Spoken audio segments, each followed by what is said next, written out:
The next seam that we are stitching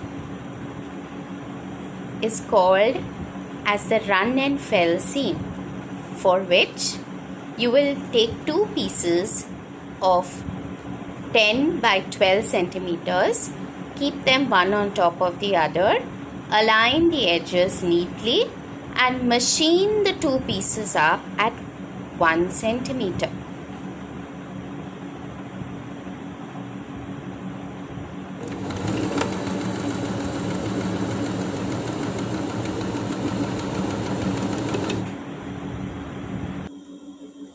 Once you have stitched it at 1 centimeter for the run and fell, you have to complete it in this manner. First you iron the seam allowance flat.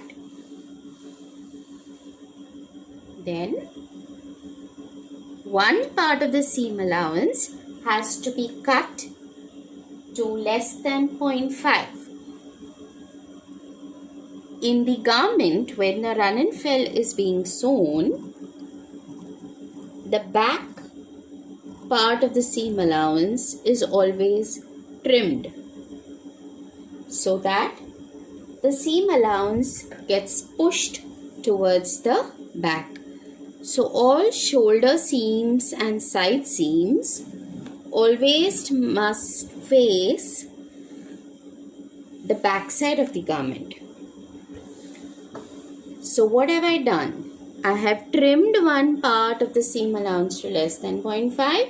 Then I have taken the longer portion over the shorter one. And then I fold this edge over the shorter one. Allow the seam to fall flat. In this manner, you're ready.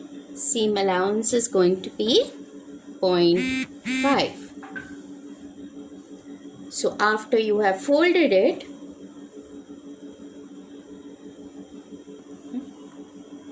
now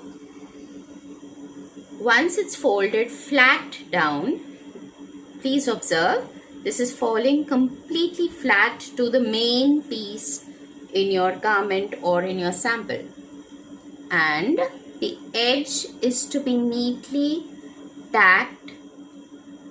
As you can see on the folded edge, I am putting a neat tack here to hold it in place before I do edge machining. So on this tack line, now we will be doing edge machining. This is how you will be doing edge machining.